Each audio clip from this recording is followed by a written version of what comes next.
Müdür istifa, müdür istifa, müdür istifa, müdür istifa, müdür istifa, müdür istifa, müdür istifa.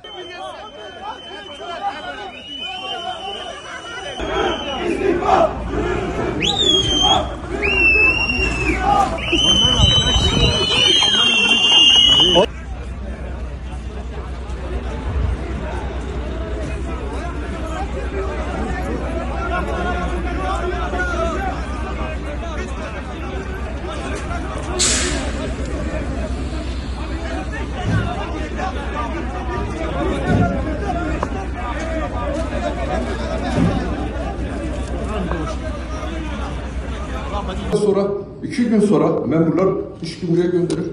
3 günlükte 3 gün bekletilir. 3 gün sonra Doğu Best'e gönderilir.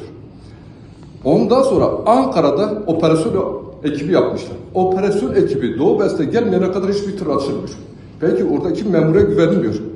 Buradaki operasyon memuruna güvenilmiyor. O memurun tayini oraya çıkarsınlar.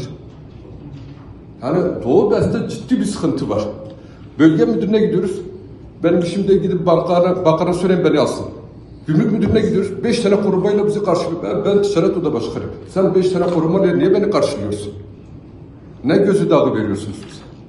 Yani Doğu Best'te ciddi sıkıntılar yaşıyoruz bakın.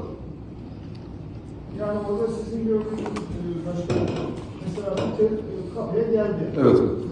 Ne oluyor? Bir işlem prosedürü olarak söyler misiniz? Hiç bekletiyorlar efendim. İşlemleri yapıyoruz. Beğenememizi açıyoruz. Beğenmeden sonra bekletiyorlar. Bekle, sıranı bekle. Yazdığım listeyi size verdim efendim. O sıralardır. Ya arabaların sırasıdır. Hangi gün girmiş araba? 14.01'de. Daha bu araba bakılmamış. Bugün ayın kaçı? 20'si. 20'si. Bir aydır daha bir arabaya bakılmamış. Bu bekleyen arabaların listesidir getirmişim. Güncel liste efendim. Kaymakama gittik. Vali Bey'e gittik. O sırada yani bekleme esnasında işlemler yapılıyor. Hayır, hiçbir şey yapılmıyor. Hayır efendim, günde 2 arabaya bakılıyor. Günde 2 arabaya tam tespit boşaltılırsa zaten bitmez ki. Bütün arabalar mı tam tespit edilir? Bütün arabalar tam tespit.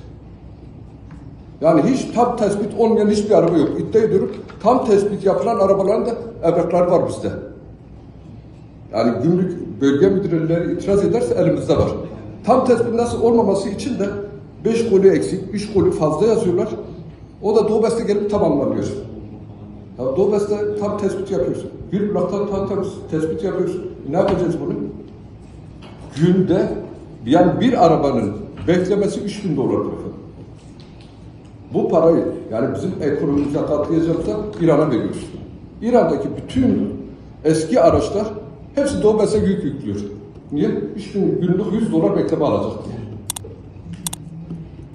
Yani ciddi sıkıntılarımız var.